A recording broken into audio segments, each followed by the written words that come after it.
Kabilang ako si Gerald. Dating employee sa Pinas, technician.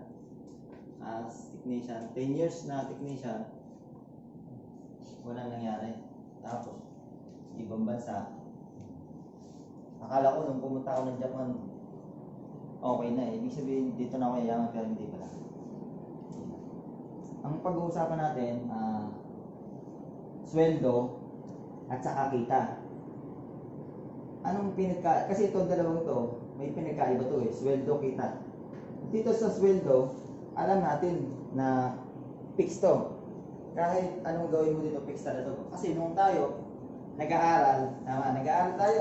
In-inject na sa atin ng mga magulang natin, anak, mag-aaral ka ng maayos. Ayusin mo yung pag-aaral mo dahil pagka yung may magandang trabaho. Ang alam natin talaga yung saan tayo mag-a-apply, anong gusto natin trabaho. Yung iba gusto maging gusto maging doktor, kaya ayusin yung pag-aaral. Pero hindi tinuro sa atin yung yung business, di ba? Wala sa atin. Etong kita, marami to eh.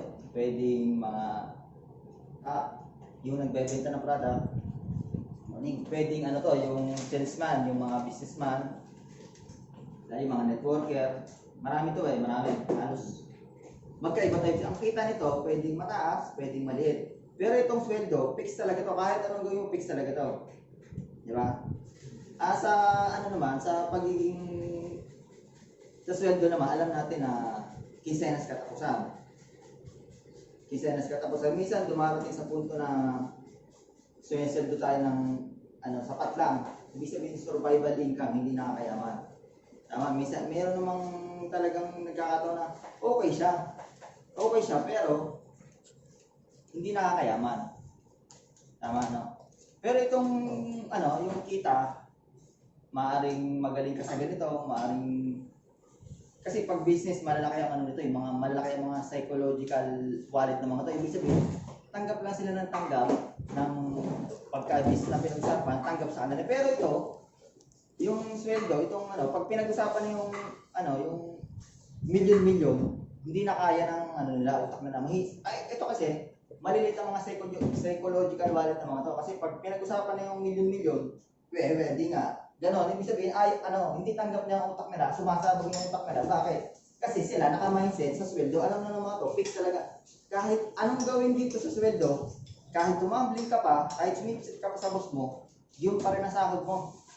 Walang pagbabago, kahit gano'n ka pa kagaling, gano'n ka pa rin, di ba? Pero dito sa kita, yung galing mo dito, yung galing mo sa kita, talagang pag magaling ka, malaki ang malaki talaga ang kikitain mo. Halos kasi dito sa kita, dito halos yumaman. Dito, walang yumaman sa pagiging empleyado. Ibig sabihin sa kita, talagang kung dito ka talaga malalaki ang mga psychological wallet ng mga to, talagang pag sinabing milyon-milyon na, tanggap ng utak nila. Paano ba kumita dyan? Paano ba? Kikita ba ako na malaki dyan? Ganon sila mag-isip eh. Kasi sila business-minded. Pero tayo, naka-intik talaga sa atin, talagang kahit anong gawin mo, wala talaga. So, kahit anong gawin mo, ako, dati, masipag sa trabaho. Makapasok ko ng maaga, may boss. Diba? May boss tayo. 10 years nga ako magtrabaho, sabi ko, nagpapalipat-lipat ako ng kumpanya. Oo, nandito na tayo. Yung galing ko, gumaling. Pero hanggang saan yung galing ko? Saan ako dinala ng galing ko? Diba? Ang layo, ang dami ko na napasukan ng company, puro technician yun. Nagpapataas ako ng sahod, kunti lang, kasi yearly nag-i-increase. Pero hindi siya nakakayaman. Doon naman sa yung sa pagiging isang may tatlong klase ang kitaan. Ibig sabihin, kitaan, halimbawa, una yung kita ng empleyado at saka self-employed, investor at saka businessman. Yung apat na yun, magkakaiba yun. Siyempre, empleyado, alam natin yan, required yan, pumasok ng umaga, may mga boss. Ibig sabihin talagang, pag sinabi ng boss mo, itong gawin mo, hindi mo yan, boss mini. Yun yung mga kumikita na, ibig sabihin, no work, no pay sila, tama? Ibig sabihin, pagka hindi sila pumakakala, ma-absent ako. Wala akong kikitain, absent ako, di ba? Ibig sabihin, babasakot ko. Dito naman sa self-employed, pag self-employed ka, ibig sabihin, pag sinabi daw self-employed, may business ka na maliit, ibig sabihin, kuwari, restaurant, eh yun daw ay sinasabing businessman, hindi po businessman yan. Ano po yun, yung self-employed, ibig sabihin, ako yung nagbabantay, pero pag hindi ako pumasok, walang kita. Ibig sabihin, no work, no pay pa rin, ganun pa rin. Same lang halos dun sa dun sa empleyado. Kasi sila din yung nagbabantay eh. Parang computer shop, may computer shop ka, nagtayo ka ng business. Pag hindi mo binantayin nyo, walang kita. Oo, yun. Pero dito sa dito sa business at saka sa investment, yan yung mga sila. Pag sinabing business ka rin, may-ari ng malaking kumpanya, halimbawa, Jollibee. Halimbawa, Jollibee. Yung Jollibee ba, kapag pumasok sa Jollibee, yung, ay sir, good morning po, yung welcome to Jollibee, yung ba may-ari? Di ba, hindi, empleyado yun. Ibig sabihin, ang may-ari, no work, ay ibig sabihin, kahit hindi magtrabaho yung may-ari, bayad kasi, no work with pay sila eh. Sila yung boss eh. Sila yung boss, kaya gano'n, di ba? Tapos, meron kasing tinatawag na, sa dami ng tao sa mundo, 95% empleyado mag-isip. 95% ha, empleyado yun.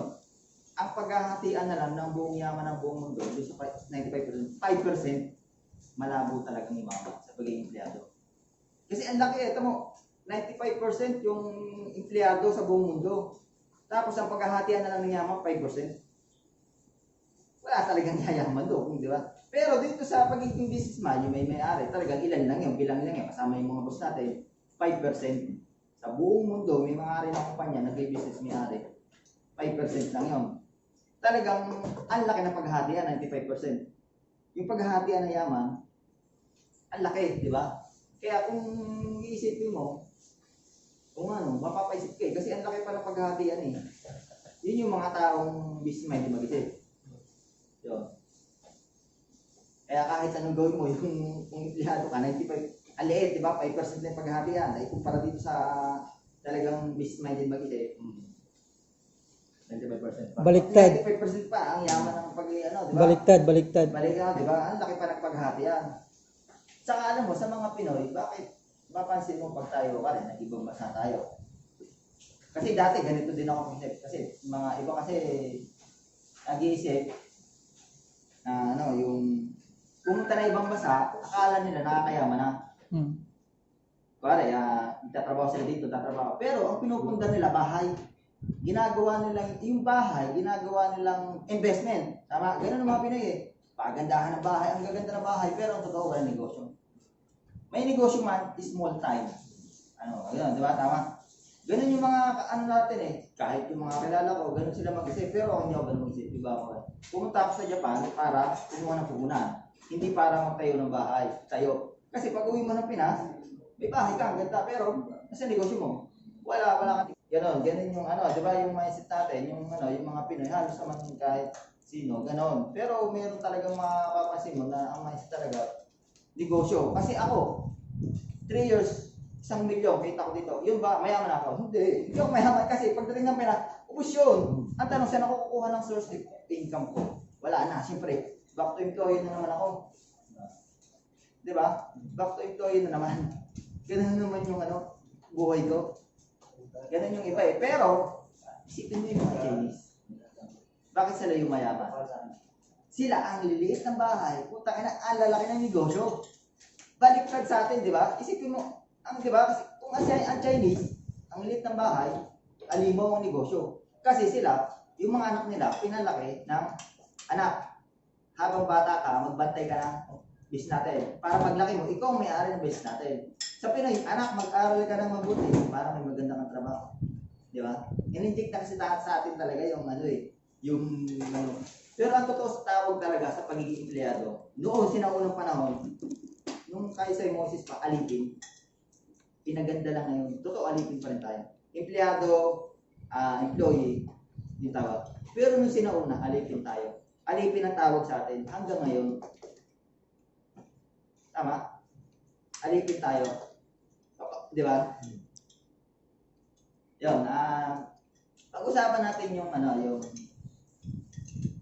sabi ko kahit Yung may nakita akong opportunity na, ano, na sabi ko, paano yumaman? Sabi ko, kasi nag-iisip ako, paano ba yumaman? Paano ba? Kasi pag-uwi ko talaga ng Pinas, malilintikan talaga. Sabi natin, 1,000,000 ako. Busyong, 1,000,000 yun, wala kang source of income.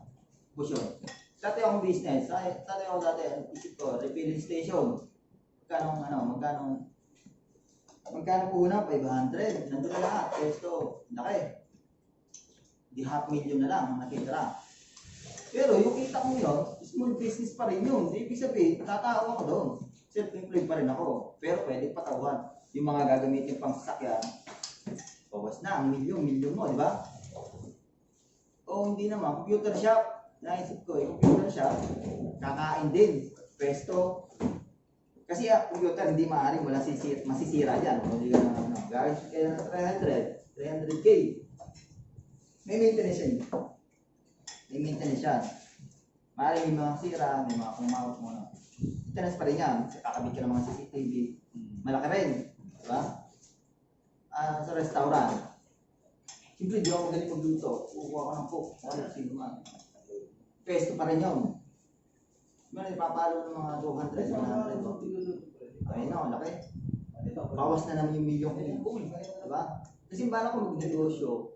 Tapos, back to employee. Ganun yung ano ko para dalawa yung income ko. Ganun yung na-mindset sa akin na thinking ko. Sabi ko para. Yun, ang nagawa ko, may nagawa pa sa akin, nakita ko yung may nagawa pa sa akin yung business, sabi ko, maganda, sabi ko, parang nabuhay yung pangarap ko, yung nakita ko yung business ko, sabi ko, parang yung pangarap ko na, maganda yan big time yan nabuhay yung pangarap ko, ibig sabihin, kahit hindi ako magaling dyan, sa una, aaralin ko na yan. Kasi kung chinek ko yan, ibig sabihin, chinek ko, 3 years to 5 years, talagang maraming imaman dyan, sugalan mo na yan. Ibig sabihin, sumugal ako. Kasi maraming imaman nakita ko Sumugal ako, kasi sabi ko nga, sa buong buhay ko, yung hinahanap ko pala, eto na, sabi ko, kaya sinugalan ko na agad. Hindi na ako nadalaw sabi ko, lahat ng bagay na aaral. Alam ko sa umpisa, hindi ko kaya yan. Mario, kasi sabi ko nga, lahat ng bagay na araw walang imposible. Diba? Ang ginawa ko, tingin ko, yung skills ko bilang isang technician sa Pinas, kami yung nagtotroubleshoot ng mga machines, kami nag-aayos, so dami ko na-encounter ng mga trouble.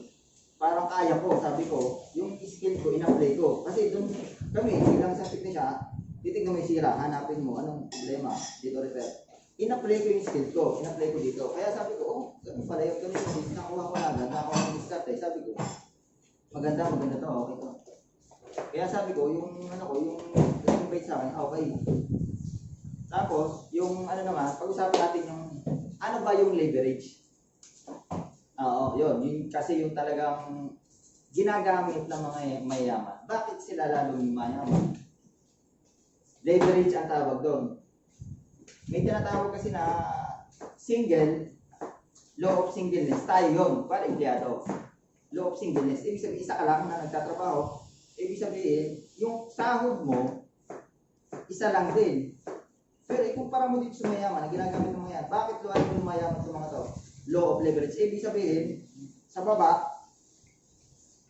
low, tapos leverage, parami. Mas pamamagita ko, pinaparami ko yung sarili ko. Isang tao, pinaparami ko.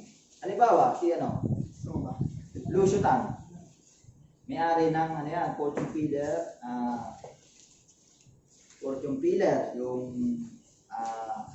yung San Miguel, o kaya may condo siya, Asia Brewery. Basta, ang negosyo niya, hindi ko, saklaw kung ilan, maaaring 10, pero ang dumami sa kanya, company. Nagtayo siya ng mga company, siya ang boss, lahat may mga tauhan, pero siya, nag-iisa lang. Yun yung ginagamit ng mga mayaman na law of leverage. Kahit siya itulog, kahit siya walang ginagawa, kumikita siya kasi may mga taong nagtatrabaho sa kanya. Yun yung ginagamit ng mga yun. Bakit sila mayaman? Kasi may nagtatrabaho para sa kanya. Law of leverage. Yun yung law of leverage na hindi mo alam. Yun pala yung ginagamit ng mga mayaman na business-minded. Halimbawa, ka, invest ka sa ganito, may nagtrabaho para sa'yo. lumaki ng lumaki, dumami yung tatrabaho, ng dami pumasok, sa'yo pa rin nakita mo. Kumita man yun, malamang siyempre, tatrabaho yun. So, kumita sila, pero yung kita nila, pasok pa rin sa'yo lahat. Yun yung law of leverage. Yun yung law of singleness tayo yun. Mag-isa lang, tatrabaho, record pumasok umaga, may mga boss, di ba? Hindi na-enjoy yung time, wala time, sabi, pagka may nilok sa atin, pre, busy ako. Ay, busy ako, pre. Busy ako trabaho. Sige. Wala akong time dyan. Busy ako. Oo, tanong, busy ka? Naintindihan ka. Ako busy rin. Pero, busy tayo na pinapayaman natin yung ibang tao. Ibig sabihin, yung boss natin pinapayaman natin. Hindi natin. Kasi ganun tayo pinapayaman. Diba? Pero, yung business-minded mag-isip, maraming oras. Diba? Isipin nyo, kaya niya mag-travel kung saan. Kaya niya kung pero, may nagtatrabaho para sa kanya. Kaya mamaya, isipin tingin yung mayaman. Matanda na, pero ang mukha, bata pa. Diba? Isipin niyo yan, diba? Pero may mapansin ka, hardworking, masipag, kasi ito sa trabaho, pero bata pa siya, pero yung mukha niya, bata pa sa trabaho. Damon tayo na napapagod, damon tayo na mabismanda. Ibig sabihin, hindi natin na yung buhay. Bata pa lang tayo, hindi natin na kasi trabaho natin. Ito, ako ganyan din ako. Trabaho din ang trabaho, wala nang nangyayari sa akin. Hindi natin na-enjoy yung pamilya natin. Sa stay, minsan pa nga. Imbis na pamilya natin, gala natin. Hindi na, kasi papahinga ko, wala ko lang sa bukas. Pero yung mayaman, ang dami nilang oras sa sarili nila. Ang dami nilang oras, magagawa nila yung gusto na nakatrabaho sa community. Pero tayo, bilang wala. Wala tayong oras kung hindi magtrabaho kasi may mga boss tayo. Diba? Meron pa nga sa puntong pagka yung sahod natin dumarating sa puntong eksenas katapusan, di ba? Dumarating sa puntong na minsan nandiyan yung sahod, babayad na sa utang. Nahawakan na natin, pero wala na ulit. Lahat na ng pagtitipid, gagawin mo ulit. Tayo pa na sahod eh. Di ba? Ganun, naranasan ko yun. Lahat na ng pagtitipid, ginawa mo na kasi binayad mo na sa utang din. Ganun naman tayo mga Pinoy eh. Ang gagaling natin gumawa ng paraan pagdating sa mga ang tawag kayo ng mga cellphone, liability yun. Ang galing natin gumawa ng ganito, binisahin ng ganito. Pero yung pera na yun, ang galing natin gumawa pag may gusto tayong bagay. Pero ang totoo, liability yun. Yun yung mga hindi nagpapasok ng pera. Hindi kasi natin naisip yung mga bagay. Kung dito natin pasok, yung kahit kunti lang, malit na invest tayo. Pero may income, may bumalik sa atin. Ayun yung tawag na asset. Invest ba? May source of income, parang asset.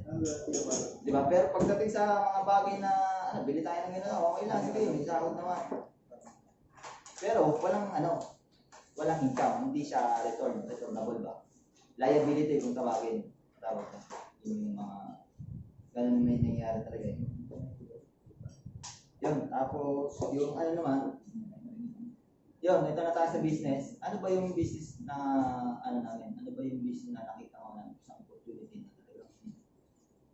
Iyakalin tulad ko siya sa YouTube. The more na maraming views, the more nakikita. Share yung YouTube ka. Pinost ko sa share. Nagandahan yung share yun. The more na dumadami yung share nun, the more na maraming nanonood doon, ang laki ng kita nun. Oo, yun. The more na marami kang sinera ng video, talagang malaki ang views nun, malaki ng kita. Pero, yung taong ginawa, anong ginawa? Wala, naghihintay lang. Pero maraming nag-share. Wala naman siya ginagawa eh. Pero ang dami nakapanood ng video niya, kasi nga nagustuhan. Share ng share, kumalat ng kumalat. Same lang din yung business natin. Walang yung pinagkaiba. Walang bakit. Kasi yung business namin, parang siya, bakit ba sa totoong buhay, bakit ang dali na lang kumita dyan sa networking yan? Pero sa totoong buhay, ang hirap kirain ng pera. Bakit ang daming nababaliw dyan? Bakit ang daming nababaliw na manager? Sino-sino matataas sa tao? Ang dami. Bakit sila umalis sa trabaho nila, mga manager, supervisor, bakit sila nag-join? Anong nakita nila? Anong nakita nila na hindi nakita ng iba? Ano ba ang posibleng nakita ng iba na hindi ko rin nakita? Kasi ako nakita ko, yung iba hindi nakita.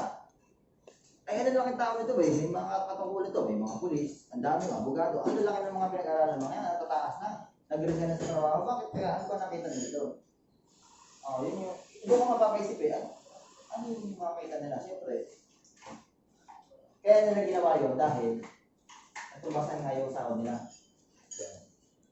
Pero meron naman tayong tinatawag na, kasi ang talagang networking, ano yan, yung product sa company, product, from factory, diretso na agad sa distributor. Sino yung distributor? Kami. Networking is advertising. Kami yun. Networking. Advertiser kami. Pero kung hindi kami yung ng kumpanya, kung ililipat sa kabila, from factory, middleman, area agent, ang daming pagdadaanan. Pero lahat yun, from factory, babayaran yun. Para artista. Babayaran yung artista, advertise pa lang. 20 million, tapos yung advertise pa sa TV, yung palabas pa. Sabihin na natin lahat, 50 million, yung ibabayad. Sino kumita? Artista. Sino yung mga artista? Isang tao lang, di ba? Ay kung dito natin ilagay sa from factory, pang distributor, dito natin ibigay. Kaya yung product namin, hindi mo makikita sa TV, lalong-lalong hindi mo makikita sa in-endorse ng mga artista, lalong-lalong hindi mo makikita sa billboard, saka lang ng newspaper. Kasi, imbis na artist ang bayaran, kami na lang ng buong grupo ko. Imbis na ibabayad sa artista, kami na lang ang bayaran pag lumaking grupo. Kaya ganun na lang kalaki ang kita. Diba? Imbis sabihin, maraming nangangarap sa mundo na magkaroon ng pera, dito na lang maraming nangangarap. Ang daming yayaman dito eh. Bakit? Kasi kami parang artista kung bayaran. Yun yung thinking na may-ari. Dito na natin daan. Kasi artista, mayaman din. Sa tao lang yan, yayaman niya. Pero, may expiration niya mga yan. Yung mga yan, nalalaos yan eh. Hindi naman habang buhay sikat sila. May expiration yan, di ba? Tama. Kaya sila, tingnan mo mga artista, hindi yan nagiging business din yung mga yan. Kaya binubuhos din sa business kasi alam nilang buhay ng kaya doon din na sila. Dati silang gano'n. Naging artista, kaya sila nag-business na. Lumaki income nila. Gano'n. Para singer, anong ginagawa ng singer? Anong skill? Kanta, di ba? Pero doon sa pagganta yung galing mo kumanta, ang laki ng mo, di ba? Sumikat ka, ibig sabihin, may laos ka rin. Dating ng panahon, may laos ka, pero may ipon siya, ibig sabihin, ina-invest niya rin. Ayun yung nabubalisan niya. Di ba? Ganun niya, ayaw na takot din maghirap yung mga ini. Pero tayo mga talagang empleyado mo kasi, hindi natin iniisip yun. Kasi naka-inject talaga sa empleyado, ang buwan. Dito na tayo mamatay. Dito na tayo. Kasi yung magulang ko, doon na rin, namatay sa pagiging empleyado eh. Halos doon na rin namatay eh. Ayaw ko ng gano'n, sabi ko, ayaw ko ng gano'n, mamamatay ako ng gano'n. Gusto ko mamatay ako ng mayaman. Kahit, hindi naisip ko. Sa-join ako. Yun nga, sabi ko nga, ito business namin, walang expiration. Tumanda ka man, mamatay ka man. Yes, so, pero, pwede mo transferable siya. Transferable siya. Kumpara, kung sa mga artista, may expiration yun eh. Kumanta ka, may expiration, pero malaki income. Pero dito, tuloy-tuloy ang kita, yung kasi nga, sabi ko nga, walang pinagkalimis namin sa isang halimbawa, eto, Jollibee. Nagbukas na ako. Bumili ako ng franchise. At totoo, yun talaga yung leverage na sinasabi ko na franchise ng Jollibee. Kasi kung mga station, water station, yung computer shop, hindi siya leverage. Ang isang leverage lang talaga ng negosyo, yung franchise. Marami namang purpose na yumaman. Kaso ang laki ng puhunan, 40 million. Mayroon ka bang gano'n? Diba, wala. Ibig sabihin, yung business namin, hinatulad ka sa Jollibee. May isang franchise ka. Tapos, ang gagawin mo, siyempre may franchise ka. Kumuha ka ngayon. Kumuha ka ng engineer, saka manager. Yung dalawang manager na yun, di pangarap ko sa buhay yun, hindi papayag naman ng ano yun, hindi, magpapasok ng tiyado yun eh. Hindi papayag ng walang ipapasok yun kasi may pangarap sa buhay yun, dalawa. Yung dalawa yung, doon sa mga pinasok nila, wala akong ginagawa. Kasi nga ikaw ang boss, dito sa business na ikaw ang boss. Kita naman ngayon, kita mo. Pero tapos, ganyan ka, lumaki. Kasi nga, sabi ko nga, nagpapasok ka rin ng mga tao, hindi papayag ng dalawa yun eh. Dalawa na isang tao kasi nga, bibili rin ng franchise yung gusto rin kumita na yun. Hindi mo na, gusto mo yung business, nag-detect pa na siya. Ang kinuha mo, kumuha ka sa isang Taiwan, tapos US, kumuha ka ng tao para sa franchise mo. Ibig sabihin, yung sa US na sa tao, ano rin yun, mag-i-invite yun para mag-draw sa kanya mo. Tapos yung isa naman, Taiwan, kukuha rin yun, mag-i-invite. Dadami yun. Walang ginagawa, na din mo ka lang. Mahiga-higa ka. Tumita sila, lahat nakita nila, pasok tayo. No choice sila. Lahat yan may pangarap. Lahat na yung pasok mo dapat, may pangarap. Hindi yun. Paano nga nila? Kukuha kita tao. Sige, maganda yan. Pero, bilang kami pala rin decide mamaya. Magkakalat ka dito sa loob, ibig sabihin wala kang gagawin, busog ka na agad. Ibig sabihin yung negosyo, hindi malulugi. Ibig sabihin, hindi natatakbo, hindi kita. Be wise din, no? Ibig sabihin, hindi niya pumasok ko dito. Wala. Kailangan yung kunin mo, alam mo yung pangarap sa iyo. Kasi pare-pares na mga kunin. Halos same lang din yun, yung kay Lucio na marami siyang yung business namin, halos same lang din na marami siyang negosyo. Ganon din sa amin. Walang pinagkagawa, halos ganon lang din. Pinaparami mo yung sarili mo sa ibang tao. Kumuha ng project, babayaran mo, maglalay ka ng manager sa dyan, engineer, sila na yung tatrabaho ka. Ganun, may pangarap din lahat eh.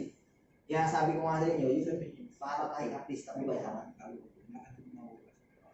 Ganun, kasi bakit kami na nakita dyan sa mga, bakit million na kinikita nyo? Kasi nga, artista nga tayo kung bayaran. Imbis na ibabay sa artista, tayo na lang, tayo ng mga grupo namin, tayo ng mga networking. Kaya ganun na lang kalaki ang kita. Talagang maano ka talaga, mababaliw ka talaga. Sabi ko nga, kung magaling ka, alam ko kayo lahat magaling. Pero saan kayo dadalhin ng galing mo?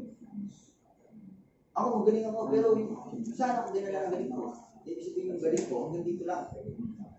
Hindi naman survival ka. Ako, sinasabi ko sa Pinas, 35, isang buwan. Balik, sumasama ako sa isang kasena, hindi siya siya, nakakatuwa kasi tingnan mo, isipin mo, skill, nakakatuwa siya, pero hindi naman siya survival. Okay naman siya, pinitatabi, okay naman siya, pero hindi nakakayaman. Kahit anong gawin mo, kahit tumambling ka pa, gano'n pa rin eh, hindi pa rin, wala pa rin kami bago eh. Kaya sabi ko nga, yung nakita ko nga ito, sumugal na ako. Hindi ko alam. Kaya doon mag-isip. Nag-ship ako. Kasi, wala mangyari. Ito na, hinakap ko na agad. Kasi, kahit alam ko, lahat naman tayo magaling.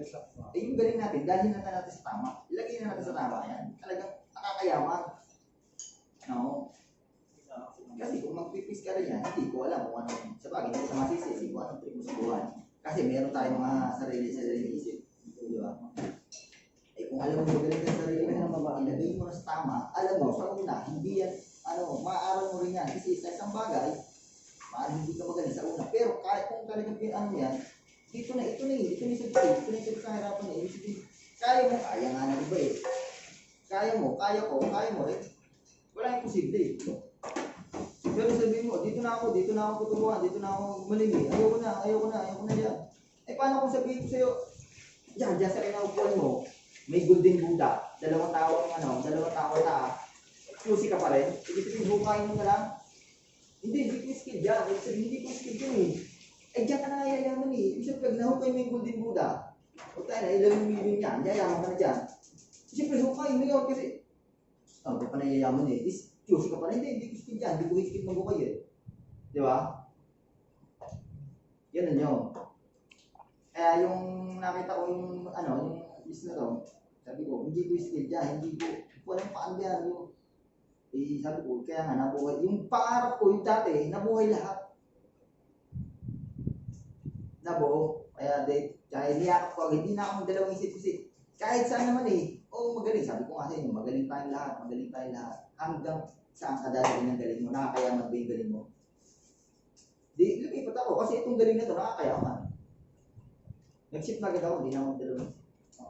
Yung benefits, yun nga. Ano pa ang makuha natin dyan? Kasi mamaya, meron ba tayong meron ba tayong product? Nagpita ko ng hindi mo pwedeng wala. Kasi, scam yan. Diba? Yun yung iba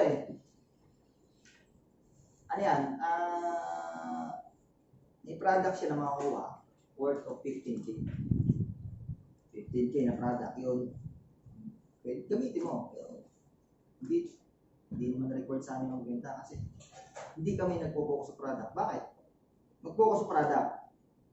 At tanong, nakakatulong ba yung product? Kaya kami sa tao nagpo-focus kasi maraming taong gustong yumaman.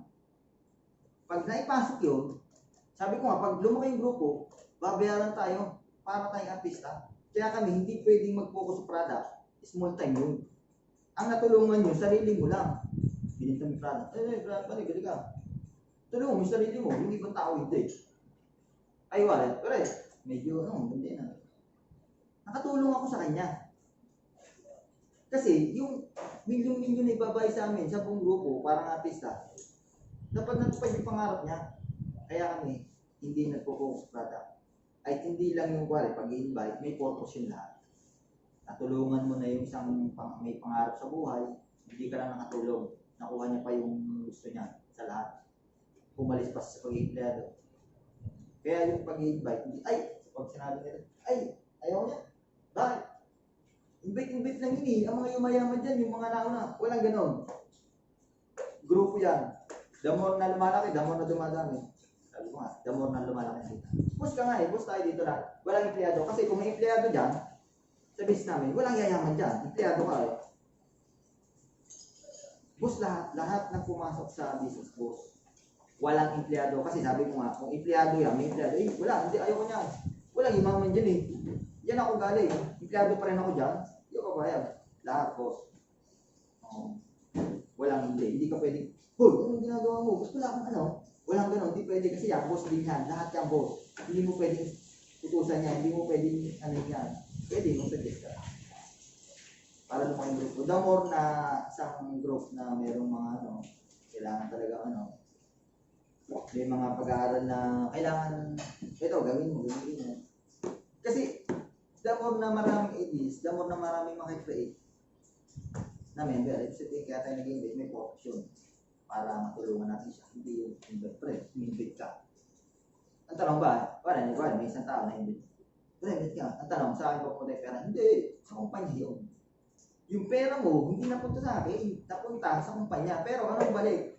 15K na product, 100K na insurance, tapos yung scholarship, lifetime scholarship para sa anak mo. Walang expiration. Lahat ng school nakipagtaya ang kumpanya. Sa lahat ng school, lahat ng mga mayamang school sa Pilipinas nakipagtaya. Ibig sabihin, no expiration, no maintaining grade. 75, ipasa lang, rest, pasa lang, okay na. Pwede ipasa sa kapitbahay. Pwede, wala yung pangalan ng anak ko. Ito, may certificate ako. Tuwa yun, tuwa yung kapitbahay mo kasi more na ilang branches yun. Ilang branches yung kinuha mo, yun din yung certificate at saka yun din yung product. Ano ba bang benefits dyan? Yung tracking number, tracking system, ibig sabihin distributor tracking center, ibig sabihin meron tayo system na doon makikita yung pumapasok sa yung account, pera, ay tulog ka, makikita mo, pag-check mo, nagugulat ka na lang, may mga pumapasok yung pera, wala kang ginagawa, tulog ka Doon mo makikita yung savings. Tapos, ATM, may ATM siya na BDO. Yan, pwede kang mag-withdraw na tawag doon. Ang sahod kasi doon, hindi kasi every gusto mong withdraw kasi sabi ko nga, hindi mo makokontrol. Sa ayaw sa gusto mo, may papasok na pera dyan. Mas pagilan nyo yan, hindi mo pwede ganun walang ganun. Ibig sabihin, tuloy-tuloy wala kang magagawa, papasok na pepe. Kasi nga, may nagtatrabaho para sa'yo. Lahat yan, gagalaw. Hindi mo pwedeng utusan yan. Hindi mo pwedeng utusan yan. May mga sarili, may mga pangarap yan ang hangad lang nila, lumaki tayo, yun lang hangad nun. Kasi tama na lumalaki, damo na malaking bayad sa atin, kaya napaka easy money lang talaga. Tutusin, bakit gano'n ang hirap naman kita ng pera eh. Ito, nagkakaroon tayo dito. Ang hirap, gano'n sa network, bilis lang. Ano yun, lukuhan niya, scam niya. Hindi yung mga tao, maliliit ang psychological wallet, mag-isip. Kasi sila, nakamindset talaga sila. Hindi sila nakamindset sa pagiging businessman. Pero businessman, isipin niyo pagka nagbabanggit na ng mga ibon. Maganda yan. Expert sila. Ibig sabihin, expert sila sa pinag-uusapan, yung pag million na, paano yan? Maganda yan ah. Ganun ang mga businessman mag-isip, maganda yan. Sige, paano ba kumita yan? Paano ba yan? Pero pagka isang hindi nakamindset sa patay na. Pre, ayaw dyan, scam yan, ayaw dyan. Hindi nga. Hindi kaya ng utak sumasabog talaga. Kahit sino, pag hindi kaya, ayaw. Kasi sila talagang ayaw nila. Hindi nila alam yung kung ano talaga. Sabi ko. Maganda yung yung pagka-explain ni Kuya. Na-inspired ako dun sa part na kung saan sinabi nga na pagka nung bata pa tayo, na-inject na sa utak natin na pag mag-aral ka para paglaki mo, makahanap ka ng trabaho. Sa Pilipino yun. Pero pag sa Chinese kasi, anak, mag-aral kang mabuti para paglaki mo, magkaroon ka ng magandang negosyo. Sa yung tipo na dapat talaga open-minded yung isip mo kasi kung baga sa kita at saka sa sahod. Baga sa sahod, 'di ba? Limitado lang yung pag-iisip mo. Hindi ganoon ka open-minded. Baga hindi mo tanggap na may yumayaman pala dahil sa kita. Ang mga businessman kasi sa kita sila. Baga open-minded sila kaya sila yumayaman. Yun lang po. Salamat. Ano ako doon natutunan gawa ng yung mga sinasabi mo na mamatay kang ganito. Kailangan mo talaga na mag-isip ka kung paano ka kumita ng pera. Paano ako, hindi yung, tama yung sinasabi niya na na yung boss lang natin, pinapayaman natin, kahit naman saan talaga eh. Empleyado talaga.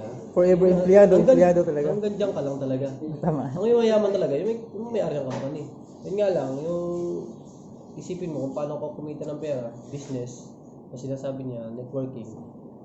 Siyempre, yung pera mo, pinag-arapan mo yan. Siyempre mag-iisip ka muna din. Tama. Sa paliwanag niya, na-expert naman sa paliwanag niya na gano'n. Pero sa ngayon, pag-aaralan ko pa rin yung mga yung mga consequence ba kung sali ako doon, yung mga mangyayari. Kasi may first time ko lang ito na networking na ganito. Pero marami akong natutunan. Madami. Gawa ng mga sinabi nga niya. Totoo naman yun. Nasa iyo din kung masali o hindi. Kung may niwala ko hindi. Nasa iyo, magtitiwala ka. Mas tao lang yun. Masarap. Ngayong araw na to, narinig namin si brother na tungkol doon sa kanyang pinopromote na leverage niya, tawagin. Ngayon, nandito ako sa Japan, siyempre may mga pangarap tayo sa buhay na dati rin empleyado sa Pilipinas. Halos 14 years ako empleyado sa Pilipinas. Nag-resign ako, nagkaroon ng opportunity magtrabaho sa Japan. Ito na, nandito na ako sa Japan. 1 year na ako dito. Ngayon, yung narinig ko yung paliwanag ni Bro nung tungkol doon sa leverage. Tama yung sinasabi niya na wala talagang yung mayaman sa empleyado. Ngayon, pagpunta ko dito sa Japan, empleyado pa rin naman ako eh. Kaya na, nag-increase yung sahod ko. Kumikita ako ng 13,000 per month. Ngayon, kumikita ako ng 50K per month. Pero, nakapix pa rin siya doon. Kasi nga, doon bumabase na ikaw ay empleyado pa rin. Ang sabi nga, na kung empleyado ka, ikaw yung nagpapayaman doon sa amo mo.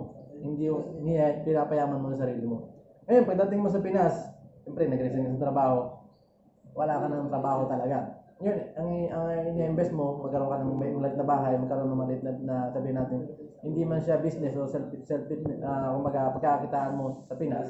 Pero yun nga, maliit na income lang yun, ng pambawi lang dun sa na ginagastos mo. Kung makukuha mo siya ng 20,000 per month, kahit pa paano makukuha mo siya. Pero sabihin na natin na hindi pa rin sure yun kung kikita, kung panghabang buhay ba yun, yung business na gagawin mo sa Pinas.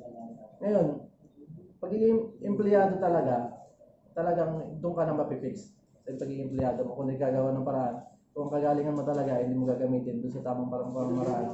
Kung sa tamang desisyon mo sa buhay, na ano ba talaga, paano ba yumaman. Hindi masamang sabihin natin mag-isip ng mga dahilan, ng mga paraan, paano ba yumaman ang isang tao. No? May kanya-kanya tayong pamamaraan, pero yun yung pamamaraan na yun, kung gagarap mo yun, pag-aaralan mo, siguro may matututunan ka talaga. Marami kang matututunan na marami kang may share sa iba na, ito, yumaman ako dahil sa business. Yumaman ako dahil ito sa, sa leverage na pinapanawanag niya. Sa leverage na pinapanawanag niya kanina ay marami kang matututunan. No, unang-una, yun nga, sa pag-empleyado, sa pagiging business-minded. Ang business-minded, syempre, pag business-minded ka, marami kang involved na pera yan, sigurado. Hindi lang 100,000 yan ang involved mo dyan. No? Pero kung sa pagiging empleyado mo naman, ito lang kita mo, ganda na talaga. Hindi ka na nakakikita ng gano'ng kahit gusto mo. Yun nga, sabi nga, totoo naman pag empleyado ka, kailangan mo magtrabaho para sa boss mo. No? Empleyado ka, kailangan gumising ng maaga, yun ang oras na babayaran sa'yo ng boss mo. Ayan, sila lang mayayaman. Yung mayayaman kahit sila patutulog, okay lang. Kahit sa mag-out of town sila sa ibang lugar, okay lang. Kasi kayo ang nagtatrabaho para sa kanya. No? Yun ang kaibahan talaga ng empleyado sa business-minded. O sa marunong gumawa ng, marunong mag-isip na ano ba kakitaan ko sa business na to. Iba yung lugar na maging empleyado ka habang buhay. Talaga namang sa empleyado ka mamamatay. Yun doon talaga nakapokus yung ano mo sarili mo, empleyado ka lang Pero yung kung iyaano mo nga, ipopokus mo ang sarili mo sa magsuswap ka sa sarili mo na, dito muna nga ako, try ko nga to. Try ko lang naman. Walang mawawala, di ba? Subukan natin, aralin natin. Empleyado ko sa Pinas, wala rin man nangyari, di ba? Nagpunta ko dito sa Japan, empleyado pa rin ako dito. Ngayon, sabi niya, kikita ka ng 1 million dito sa loob ng 3 years. Hanggang 1 million lang yan. Hindi na mag-i-increase yun. Hindi sa matadagdagan, pabuwas pa kasi uwi ka pa ng Pinas. Kasi gagawa ka pa ng mga activity mo na pwede mong pagkakitaan kahit sabihin natin na small time lang. Pero yun nga, hindi siya consistent na pagkakitaan. Ayun lang, maganda yung naging ano niya, ayos naman para sa amin na paliwanagan kami, yun nga, tungkol doon sa empleyado at saka business-minded. Na gandong ka lang, na hindi mag-i-increase ang sahod mo. Wala talaga yung mayaman sa empleyado. Kailangan ikaw yung magpupursige na sarili mo na paano ka ba yayaman, hindi yung ibang tao. No? Siguro makakatulong kasi ibang tao, ano ba yung karanasan mo sa buhay ng isang empleyado at isang businessman. Pero yun nga, sabi nga natin, nasa sa'yo kung sasali ka ba o hindi. Pero aralin mo, pag-aralan mo, at pag naaral mo, i-apply mo. Yun lang naman dun Yun lang at maraming salamat. Marami na rin kasi akong na-attendan ng ganito, yung mga seminar about sa mga networking, di ba? So, marinig ko lang yung salita na networking o pyramiding. Sa akin para sa akin, scam, kumbaga. Yun. So, yung napakinggan ko naman, parang iba yung company na to. Yun, medyo talaga, mas ahead sila doon sa mga nakaraang attendant ko sa seminar. So, kung sa akin convincing. So, yun. Para sa akin, ito company ito, mas convincing compared doon sa iba kong na-attendant. So, lang. Okay. Kanala lang. Ko dyan, para sa akin, gusto ko rin yumaman. Kaya, pero nasa sa sarili mong paraan kung paano mo siya gagawin. Kaya sipag at tiyaga. Diyan sa networking, ang masasabi ko, kung wala kang sipag mag-invite, hindi ka kikita. Kaya kahit saan anong business ka papasok, kung hindi mo sasamahan ng sipag, tsaka tiyaga, hindi ka yayaman. Yun lang. Ayun, okay na yung presentation. Shoutout pala dun sa yung future wife ko. Alam mo kung sino ka. Kasama kita sa business. Yun lang, tapos na.